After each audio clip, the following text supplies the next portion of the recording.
আজকে 18 তারিখ স্যাটারডে। এখন বাজে হচ্ছে টাইম সকাল 7:30। আজকে আমাদের গির সাফারি আছে শ্মশান গিরে।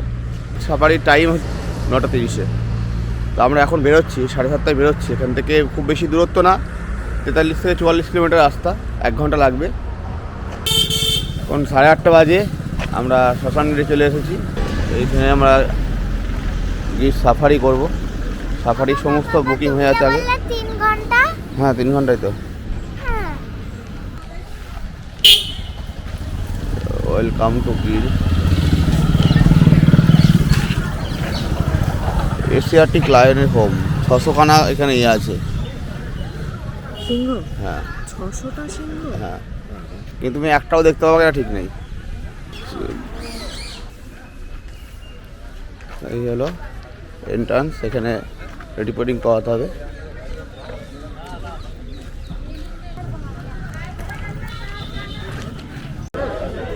মোটামুটি 9:15 বাজে, এবার আমাদের সাফারি শুরু হবে।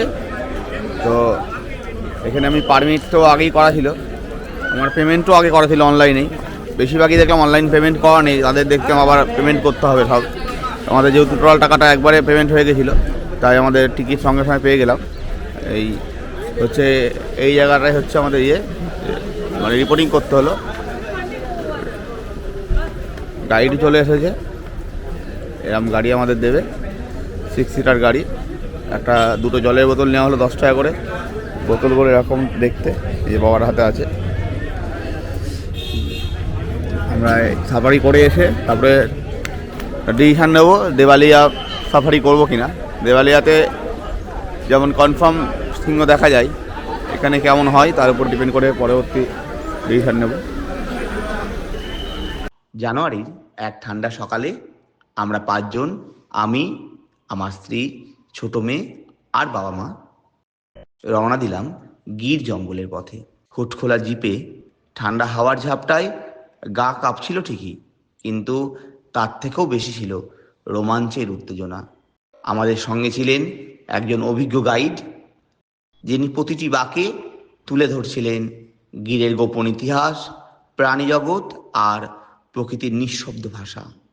সাফারির টিকিট আগে থেকেই অনলাইনে বুক করতে হয়। আমাদের 5 জনের টিকিট, পারমিট, জিপ, গাইড মিলিয়ে খরচ হয়েছিল প্রায় 5,000 টাকা। বিদেশিদের জন্য টিকিটের দাম কিছুটা বেশি। প্রতি বুধবার পার্ক বন্ধ থাকে এবং বর্ষাকালে 16 জুন থেকে 15 অক্টোবর পুরো সাফারিই বন্ধ থাকে। সাফারির টাইম স্লট সকাল 6:30টায়, সকাল 9টায় আর বিকেল 3টেই। শ্মশানগির গেট দিয়ে ঢুকতেই সামনে খুলে গেল এক বিস্তীর্ণ জঙ্গলের চিত্র।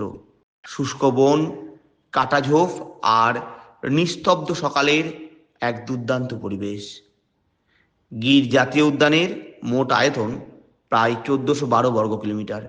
এর মধ্যে 300 বর্গ কিলোমিটার নির্ধারিত জোনে চলে জিপ সাফারি। মোট 13টি রুট রয়েছে, যেগুলো অ্যালট করা হয় সম্পূর্ণ র্যান্ডম ভাবে। আর এশিয়াটিক লায়ন कितना है यहाँ पर? 674। 674। जंगल भी बड़ा है,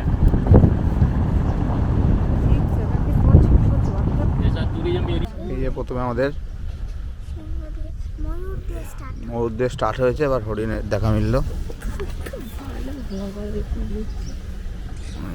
কি সুন্দর, বাচ্চাটা কি সুন্দর দেখছে না? হরিণ বছরে 2বার করে বাচ্চা দেয়।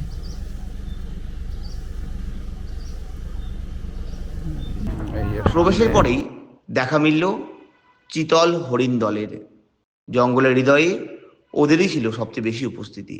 ছোট ছোট দলে, কখনো একা, কখনো সবুজ ঘাসে লাফিয়ে বেড়ানো, ওদের কোমলতা যেন ছুঁয়ে যায় মনকে। তারপর একে একে চোখে পড়ল বন বিড়াল, শেয়াল, নীলগাই আর দূরে নাচছিল এক ময়ূর।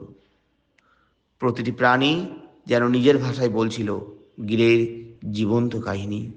এই বন শুধু সিংহের রাজ্য নয়, এখানে আছে প্রায় 300 প্রজাতির পাখি, চিতাবাঘ, হাইনা, ভালুক ও অন্যান্য প্রাণীর বসবাস।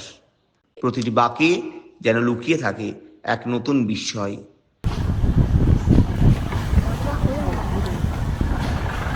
হরিণ পুরো গরুর মতো তো। হ্যাঁ, হ্যাঁ, একদম এই হরিণই হচ্ছে সান্টা ক্লজের ইয়ের গাড়িটা নেই, স্লেজ গাড়ি। লেজটা কেমন দেখো, আলাদা আলাদা রুট আছে, হ্যাঁ একটা গাড়ি আলাদা আলাদা রুটে যাচ্ছে। হ্যাঁ হ্যাঁ, তার পিছনে আরেকটা নেই। একটা রুটে একটা গাড়ি রয়েছে, सब गाड़ी अलग अलग रूट से जाता है ना। अलग रूट रहेगा ना, इसमें 13 रूट बना हुआ है, हाँ हाँ हाँ, अलग अलग टेस्ट।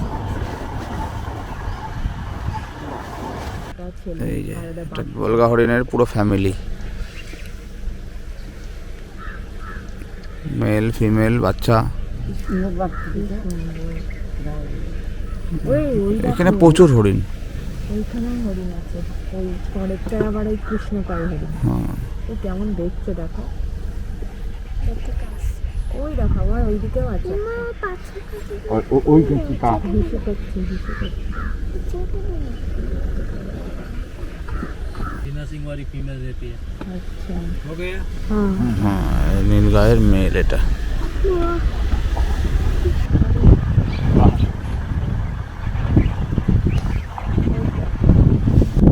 ছোর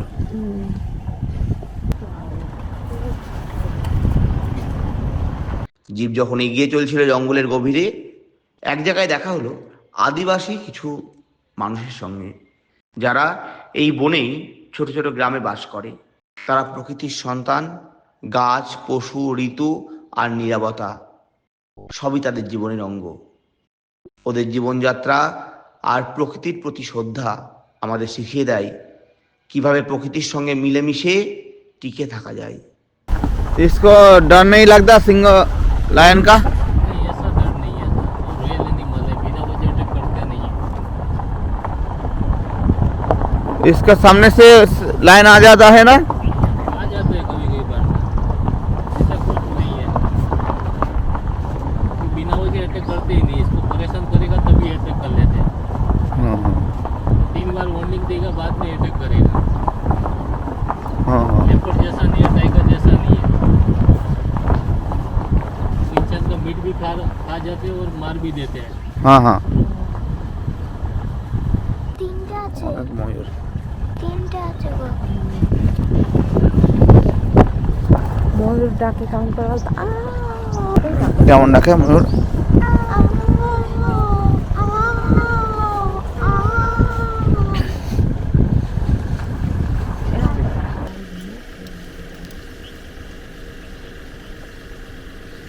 চলিয়ে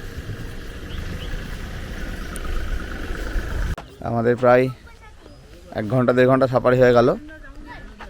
দেখলাম বলতে অনেক পরিমাণে হরিণ দেখলাম, ময়ূর দেখলাম, সাম্বা ডিয়ার দেখলাম। এই যে সোনাই তো সিংহ দেখার জন্য পাগল হয়ে গেছে, কিন্তু সিংহের দেখা মেলেনি এখনো। দেখার জন্য পাগল হইনি, ঘুরতে ভালো লাগে। কে দেখার জন্য আসছে নাকি? জঙ্গল দেখার জন্য আমি আসিনি, আমি তো জঙ্গল দেখার জন্য এসেছি।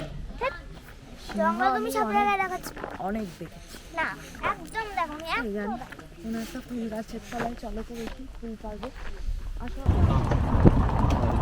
বাফেলো দেখো জলের ব্যবস্থা করা আছে। এই ময়ূরটা দেখো ওখানে কেমন পেখম মেলেছে। এক মিনিট ওই এক মিনিট দেখো। রুকিয়ে না। কি সুন্দর পেখম মেলেছে এরকম, দেখিস এদিকে ঘুরলে আরো ভালো লাগতো, পুরো পেখম মেলা আছে। হ্যাঁ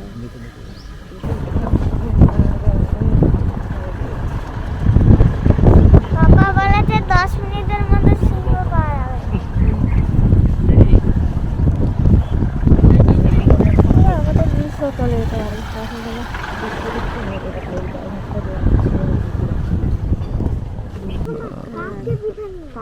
কাকটা কি করছে বলতো, ওর চোখের গায়ের পোকাগুলো খাচ্ছে। ওই দেখ পোকা খাচ্ছে, ওই দেখ পোকা খেয়েছে। ও কেন বলবে, ওকে আরাম লাগবে। ওই দেখ পোকাগুলো বেঁচে বেঁচে খাচ্ছে, গায়ে এটুকু থাকে। ওর গরু ওদের গায়ে সব এটুকু থাকে। এই মস্ত দেখ কাদায় কেমন লকপক করছে, দেখ ওরে বাবা, কাদায় শুয়ে একদম লকপক করছে। এই বক পাখি দেখবি গরু মশা দেখে উঠতে খুব ভালোবাসে, উঠে ওদের গায়ের পোকাগুলো বেশি বেশি খায়। ওদেরও মজা হয়।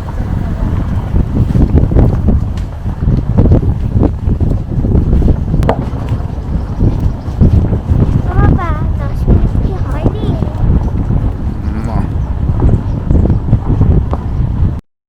জিপ ধীরে ধীরে এগোচ্ছে, আর তখনই রাস্তার ঠিক সামনে এক মেয়ে সিংহ ধীরে ধীরে এগিয়ে এলো আমাদের দিকে।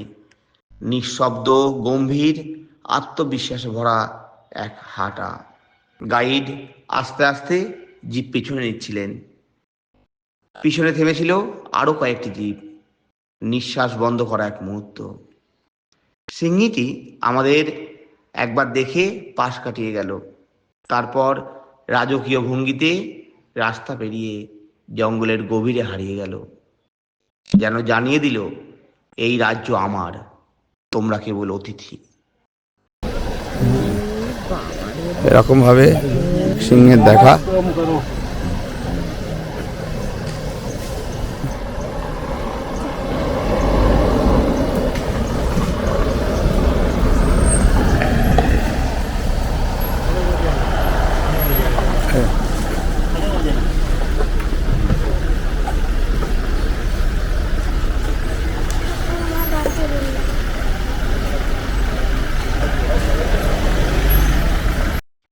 আমরা দেবালিয়া সাফারি করিনি। যারা সময় বাঁচাতে চান বা মূল সাফারিতে যেতে পারেন না, তারা দেবালিয়া সাফারি করতে পারেন। এটি একটি সুরক্ষিত ঘেরাটোপে সীমাবদ্ধ জোন, যেখানেও জিপে ঘুরে সিংহ সহ অন্যান্য প্রাণী দেখা যায়। দাঁড়ায়, টাকা পয়সা। मंकी है सामने। तो बहुत देखा है हमने। हमारे वहाँ पर मंकी बहुत परेशान ये परेशान नहीं होती, हाँ इसको यहाँ पे हमने ना एविडेंट नहीं किया हुआ, हाँ खाना वगैरह देते नहीं। এই ভ্রমণ কেবল একটি সাফারি ছিল না, এটা ছিল আমাদের পরিবারের এক আবেগঘন যাত্রা।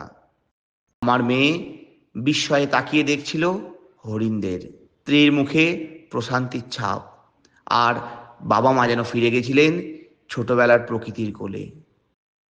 আমরা শুধু গিরকে দেখিনি, আমরা গিরকে অনুভব করেছি। প্রকৃতির নিঃশব্দ গল্পে নিজেদের হারিয়ে ফেলেছিলাম।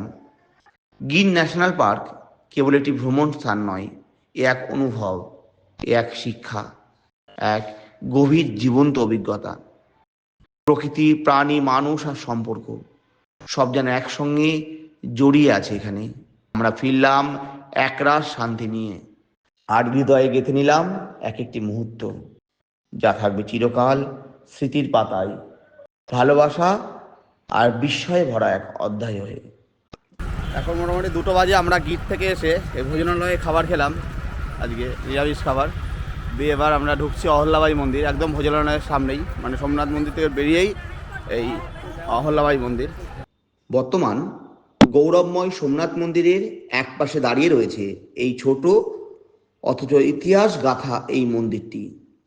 মহারানী অহল্যাবাই হোলকারের নির্মিত পুরনো সোমনাথ মন্দির, আর মন্দিরের ভিতরেই বিরাজমান তার বিশাল ব্রোঞ্জ মূর্তি। যখন একের পর এক আক্রমণে ধ্বংস হয়েছিল এই পবিত্র তীর্থ, তখন 1783 সালে তিনিই প্রথম এগিয়ে এসেছিলেন।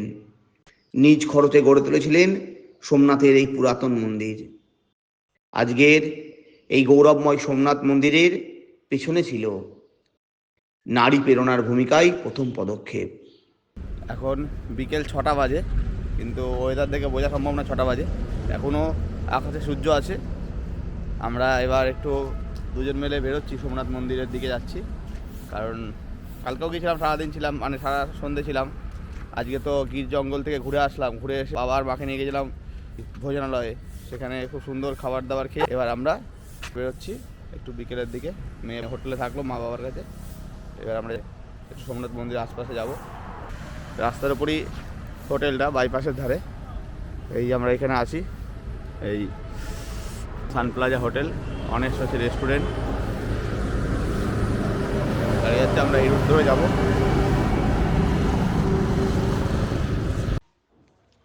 এখানেই শেষ আজকের অধ্যায়। সোমনাথের পবিত্রতা, গির অরণ্যের রোমাঞ্চ আর ইতিহাসের নানা ছোঁয়া আমাদের মনে গেঁথে দিল এক অনন্য অভিজ্ঞতার গল্প। আগামী পর্বে আমরা রওনা দেব সৌন্দর্যে মোড়া দ্বীপ শহর দ্বীপের উদ্দেশ্যে। সারাদিন ঘুরব সমুদ্র তট, পুরনো দুর্গ আর দর্শন করব গঙ্গেশ্বর মহাদেবের পবিত্র মন্দির। আর ঠিক তার পর দিন আবার আমরা ফিরব আহমেদাবাদে, রওনা দেব ইতিহাসের আর এক বিস্ময়ের পথে, রানী কি ভাব। তাই ভিডিওটা পুরোটা দেখুন আর চলুন আমাদের সঙ্গে হাঁটি এই অপূর্ব ভ্রমণ পথে। আপনি যদি এখনো সাবস্ক্রাইব না করে থাকেন তাহলে এখনই করুন, যেন পরবর্তী পর্ব মিস না হয়।